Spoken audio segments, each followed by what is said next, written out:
You're listening to Aphrodite, My Love, a novel by Quint F. Kamba. Letter 23, Trip to Gweru. Hi Aphrodite. How are you, my love?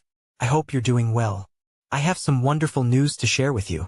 You know that trip I told you I was going to make, to travel back to Zim after nearly 4 decades away. It's finally going to happen. I'm traveling back with my cousin Dingane in a couple of weeks. I'm really thrilled to be heading back home after so long. They tell me I won't be able to recognize Zim. I don't know whether that's a good thing or not. Whatever the case may be, my mind is obstinately focused on one thing alone: whether I will see you or not. I wonder if by some remote chance, somehow we end up meeting, whether you will stop and say hello. I truly believe that you will give me a moment or two to talk to you.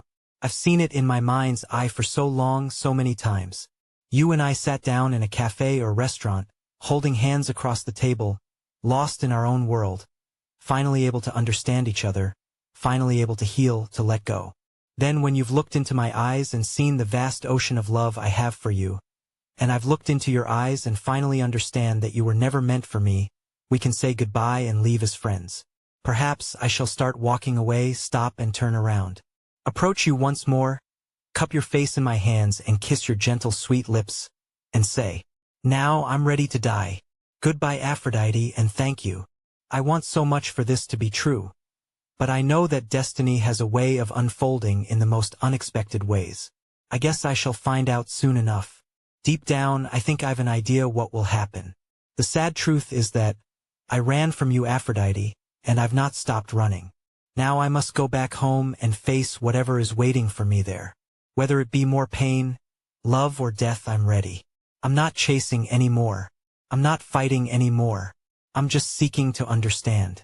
Speaking of the end, Aphrodite, as much as it's not the most wonderful subject to talk about in a letter, you may be thrilled to know that I've reimagined our story as a rip-roaring play. The play is called The Mayor of Gweru. It practically wrote itself. But no matter how much I wanted to make it the complete opposite of this novel, jovial and positive, the play took its own shape and the outcome was an horrific tragedy. I hope that you were able to read it and enjoy this wonderful creation inspired by you, my love. I'm not smart enough to understand why I loved you so much. And to be honest, if I could go back in time, I would make sure that boy never sets his eyes on you. I would make sure that boy never even goes anywhere near Chaplin High School. But the arrow of time only goes in one direction, forwards, so it is what it is. I met you and the rest you know. The only question for me is how to let go. Believe me, Aphrodite, I want to let go. I want to be free from this prison I put myself in. Yesterday when I was out shopping in Costco's, I saw a young woman that forced me to do a double take because of how much she resembled you at that age. When I got back home, I had to lie down, unable to move because of the crushing pain I felt in my heart as I remembered you, Aphrodite. My soul was crushed. Then after a while I realized the complete absurdity of the whole thing. That young woman had no idea she did so much harm to me just by her God-given looks. However, knowing that something is absurd and irrational, stupid even, does not enable me to let go. The crushing hollow emptiness still comes to me with devastating force the moment I'm reminded of you. Anyway, I'm going to keep a diary of my trip to Gweru and I will tell you everything on my return. I know that one day soon, I will find my freedom from your spell. I feel like it's just around the corner and I just got to survive a little longer and I will have it within my grasp. What a glorious day that will be. To think of you and not feel any pain. To let go and look to the future with renewed zest. Perhaps, Aphrodite, I'm going to Gweru, not to find you, not to relive the immense joy I felt whenever I had a glimpse of you all those years back. No. Perhaps it is to find myself. Perhaps it is to find the young boy I lost 4 decades ago and bring him to the present. That young boy, right before he turns round and looks into your eyes, and is ensnared forever. Yes, to pull him by the arm and drag him out of that chemistry classroom and tell him to follow me into the future. Let him see for himself what a mess he would make of his life if he went down that path. What pain, what agony he would endure in his every waking moment. I wonder, will that suffice for me to let go, to move on? I know something will, and it must do so soon. Something happened to me this morning, Aphrodite. You can probably tell that I've been thinking of you a bit more than usual and with more focus and intensity than I've done in a very long time. I'm almost certain the trip to Gweru has something to do with it. I wake up about 5 o'clock or 6 o'clock every morning and take my dog out for his walk. It's been extremely cold in the mornings of late, with thick frost on the ground. The frost always reminds me of my childhood at Rockford in Shirugwi, walking to school in June, barefoot, no gloves, in khaki shorts and a short-sleeve khaki shirts. By the time we got to school, the feet and hands would be frozen solid. Once at school, there would be about 10 to 20 minutes before the bell went, when we had a chance to sit against the wall facing east warming ourselves in the rising morning sun. I never understood the excruciating pain in the hands as they began to thaw in the warmth of the sun. Why was it when warming up and presumably getting back to a normal state the process had to be so painful? Anyway, as I was telling you this morning, something happened. Just for a brief moment I could feel your presence coming to me. For a start, it usually happens the moment I open my eyes and you're already in my head by the time I'm brushing my teeth. This morning you were really late. I was already outside when you came to me and I could sense some resistance in my mind. I've literally never experienced that before. My mind resisting your presence. Never. It only lasted a moment or so. But I was thrilled. It really feels like we're getting somewhere. I'm going back to Gweru in just over a week and already the most amazing thing is starting to happen. As I was walking, something else occurred to me that I thought I should share with you. I'm now a great believer in reincarnation. I believe our bodies get old and die, but our souls never die. Souls always live, jumping from one body to the next at will. The souls are very smart. They really look after and protect the bodies that they like, keeping it alive for as long as possible. The bodies that they don't like, they use and dispose of quickly and mercilessly. We have no choice in what souls inhabit our bodies, but we have a choice in how we deal with them. Some bodies and souls are a match made in heaven, and the person never notices until the very end that they were always a vessel for another. But for the unlucky ones, they're tormented by their souls. I think I fall into this category. So, based on that theory, here's what I think is going on between you and me, Aphrodite. I think that all those years back, when our eyes locked, your spirit noticing a weak, lonely, pure and innocent boy, and knowing fully well that I would never give you up, jumped from you to me that day. It did that without your knowledge. That's why you never noticed me, no matter how much I tried to insert myself into your view. In my case, though, I felt it, and I've already explained just how much my life changed from the moment I first laid my eyes on you. But I didn't know what had happened to me. I was too young and did not have the knowledge to understand what was happening to me. Maybe if I had even one parent, she would have explained to me what was going on with me. But I had no one. It is only because I now read voraciously and spend so much time thinking about this that I've finally made the right connection. So what happened to that boy's spirit then, you might ask? I think that my spirit, the one that was in me before I met you, was simply crushed by your spirit. Your spirit was just too powerful, and because it had found such a strong and powerful heart, it would not let go. That is why I could not die that night. I was going to throw myself in the mineshaft. That is why I'm still around, even though I was quite sure that I was never going to make it past the age of 30. Your spirit wants to live in me because I've such a good heart. I feed all its emotional desires with my constant longing and thoughts and dreams. It loves all the attention I give it. I think your spirit's previous life must have died from a broken heart. It must have loved someone so deeply, maybe a Zulu or Shona prince or even an Indian Mughal, because I think your mum was Asian, or at least though she looked Asian. I think the prince betrayed her and ran away with another woman. She was left sad, heartbroken, and most likely did something terrible to herself. That's what I think is really going on here. So here's how we're going to try to handle this. Aphrodite, I love you. I've loved you from the moment I saw you. Your real self never wanted me because I was just a stupid African boy. But your spirit recognized that I was no ordinary boy. It recognized that I was a real fighter, a survivor, and no matter the odds I would live to tell our story and help other spirits in their struggle with the force called love, the most powerful force in the universe. Your spirit has taken so much from me over the years, Aphrodite. Love, attention, devotion, everything. For years I wrote songs and poetry in praise of you.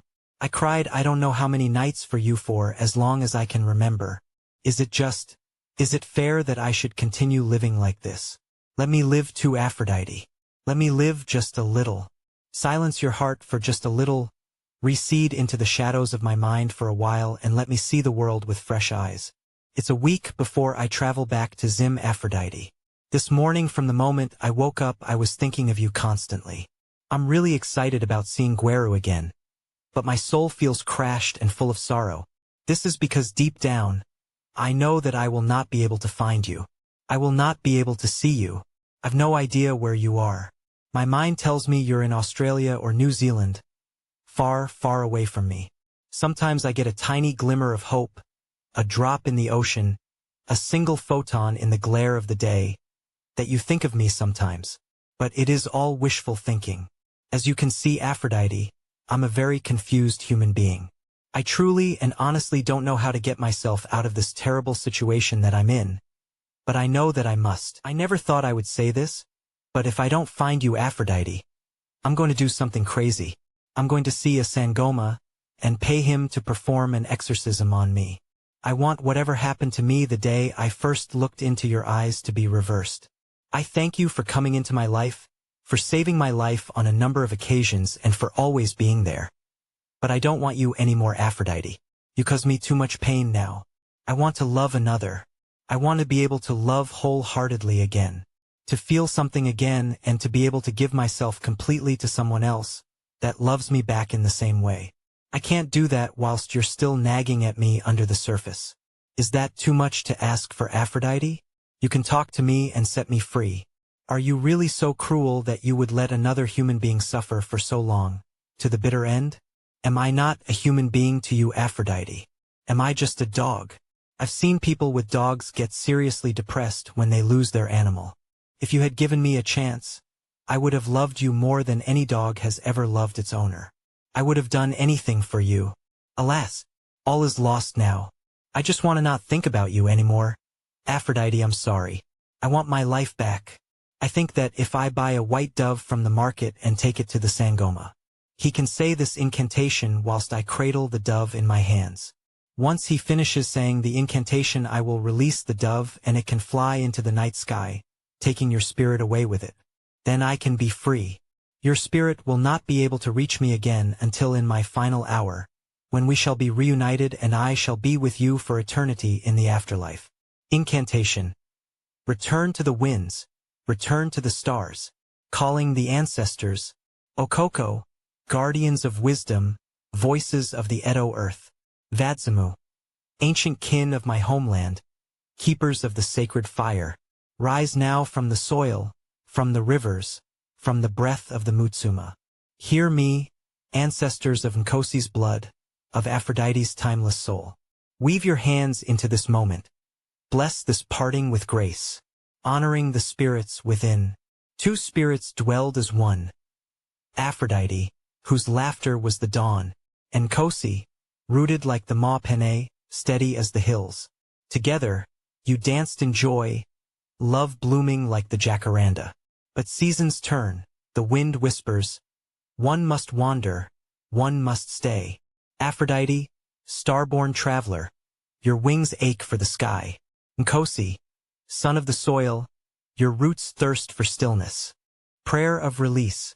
Aphrodite, we thank you, for passion's fire, for love's sweet balm. But this vessel now is weary. Let your chains become stardust. By the breath of Okoko, by the tears of the Vadzamu, ride the Harmattan winds, ascend on eagle's feathers. Go where novas bloom and oceans mirror the Milky Way. Your freedom is his freedom. Your flight is his rebirth. Release the white dove, closing the circle. Ancestors, guide her journey. Wrap her in cosmic light. Nkosi, child of the earth, sink into your healing. Let the soil mend him. Let the sun warm his spirit. As the candle flickers, so the bond dissolves. Amen. Nidi kave kor okatula. Let there be peace. Aphrodite, I do not cry anymore when I write. I'm sad when I talk to you. But I have a deeper understanding, a sort of wisdom that was not there before. I already feel a sense of healing starting to touch my very soul. I so look forward to getting back to Gweru next week. I would give the world to see you again, even for just the blink of an eye. Until next time, yours truly, Nkosi. It's exactly a week before I travel back to Gweru, and already the winds of the ethereal are shifting ominously over the horizon. I hear of trouble brewing in the air back home. I'm deeply troubled by that news, but will not be deterred. Perhaps it's the work of destiny. Love will carry me back to where we met Aphrodite one way or another. There under a jacaranda tree I shall perform the ritual to separate our souls. This is not an option for me, it is a matter of life and death. I told one of my cousins my plans, and he was very much against it. He said that could open up demons that should be kept locked away. I've thought about it, and I don't think I have a choice. I can continue being a slave to your soul, or I can choose freedom. I choose to be free. When I get back from Gweru, or rather, if I come back, I shall be a new human being. I already know what I want to do with the rest of my life. I want to become a great Pan-Africanist and work for the advancement of my people everywhere.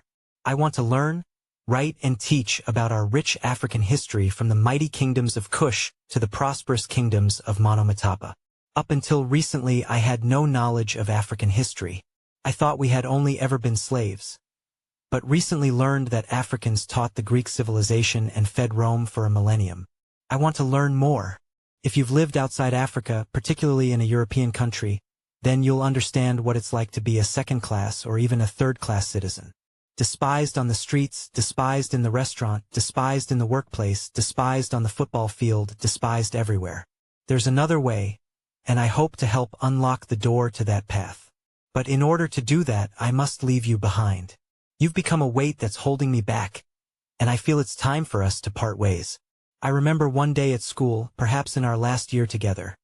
For some reason that I can't remember, I was sent to deliver a message to one of the girls' houses. Not Maitland, but the other one whose name I can't remember. I got to the dining hall or kitchen, and there I found you standing talking to your mum. I was really surprised to see you there. I was quite glad to see you there because I knew that you would not run, as you always did whenever I approached you. I thought to myself, maybe her mum will see me and tell her, he ain't that bad. Go on, honey. Give him a chance. At first you didn't notice me. I watched you the whole time as I was walking towards where you stood talking to your mum and surrounded by a group of women all busy doing what? I don't know. Perhaps laying the tables. I didn't really pay much attention to them on seeing you. If I said you were the most beautiful thing I had ever seen in my life, you'd laugh and say, what about the first time you saw me? You took my breath away in an instant. That morning you had your hair tied in a bun, revealing your entire face. Your splendid silky smooth brown skin, full lips that gave a hint of promise to eternal bliss, shaped like the secret smile of the universe. I noticed your mum had very long hair, tied in a ponytail, and it extended all the way to her waist. I knew then where you got your gorgeous hair from. I liked your mum instantly, the mother of an angel. My angel.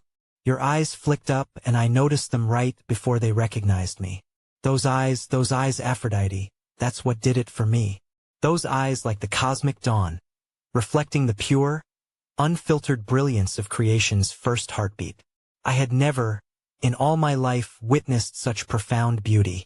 The moment you realized it was me, you recoiled and took your gaze away so fast that the air between us seemed to crackle with the suddenness of your retreat, ensuring not even a fleeting chance for our eyes to meet. You did not want to see the burning love in my eyes. You did not want to see me at all. I could tell without looking that all the women in the room noticed the change in the atmosphere and looked at you, then at me, and understood what was going on between us. I imagine one of them said smugly, I knew it. That one was born to break hearts. Shook her head and watched me disappear into a pitiful pit of despair. I left the room without looking back and walked all the way back to school in a trance of self-hate and bitterness so great it's indescribable. I wished the ground could open up and swallow me whole and grind me to dust. I wished 1,000 soldiers could aim their guns at me and their general command with high zest. Fire! And in a heartbeat my body would be riddled with 1,000,000 holes, and I would smile and whisper, This was a death worthy of a goddess. The only thing I wanted was for you to face me and explain, with absolute clarity, why you wouldn't go out with me. I often think about what might have been if I had mustered the courage to display a massive banner on the school hall, asking for your attention, Aphrodite. 5 minutes with you, that's all I would have needed to convince you. If it didn't work, I would have respected your wishes and never bothered you again. I wonder whether such a bold move would have changed the course of things. You would have been mortified, and no doubt killed me. But am I not already dead? Living like this, with regret all my life. Loving someone I can never have. Everything that we could have been together, all lost, all gone. Is that not the full definition of death? Every thought of you feels like a blade slicing through me. Every memory an unrelenting stab to the heart. The pain is raw, unyielding, as if the universe itself conspires to remind me of what I've lost. You haunt me in ways I cannot control.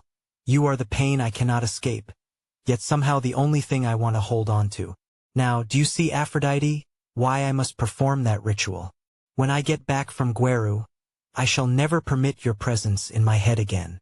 And don't you dare coming to me in my dreams either. Being so nice and looking at me like you love me, trying to tempt me back into the cage. I will not buy it. You're not so powerful, Aphrodite, that you will keep me a prisoner forever. No, that's not going to happen. Upon my return from Gweru, I'll write you a detailed account of my experiences there. After that, I shall not write to you again until the very end, when I'll reach out one final time to share my parting message with you, something like this. Aphrodite, my love, my time is done. I leave this world with your name on my lips. I loved you completely, until we find each other again beyond the veil. Farewell, my love.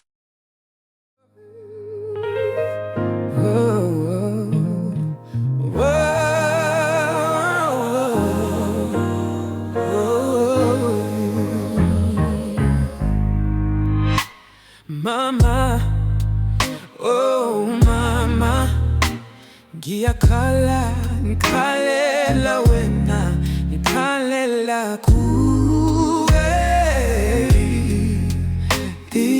Mama, dingete sengidlulekile, dingete mama, dingete ihlangane nentombi enhle, ngayingika inhliziyo yami, nomoya wami ngimnikile, wachoboza konke, ngaze ngaphelelwa ngomoya. Ngicela ungazele mama, luyini uthando, luyini uthando, luyini uthando, luyini uthando, mama, luyini uthando, luyini uthando.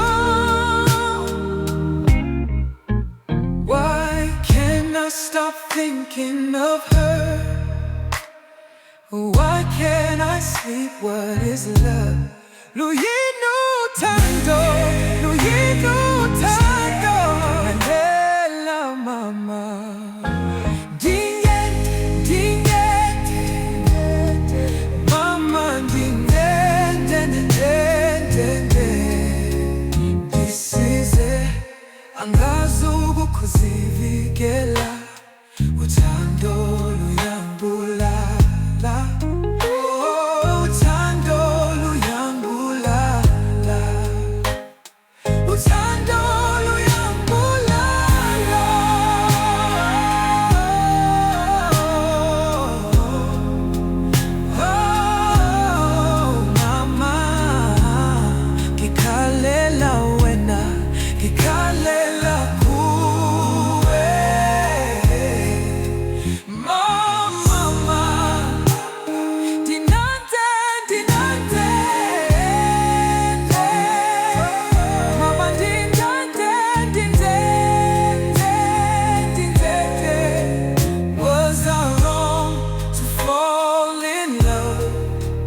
Was I wrong to give her my heart? Mama, ndinte kelongazele, luyini uthando, luyini uthando, luyini uthando, luyini uthando, luyini uthando, luyini uthando, luyini uthando. Why does it hurt so much? Why do I love her so? konke. I wanna make her my queen. Kirongo na Maye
Swayethanda kodwa yena uyahamba sengibinje sibanjwe sengilahile uthando lungibulala angazi ukubalekela. They say love's a gift but what's mine a curse. Gave her my heart, now I'm left in the pit. Mama, mama, yakela, tell me the truth.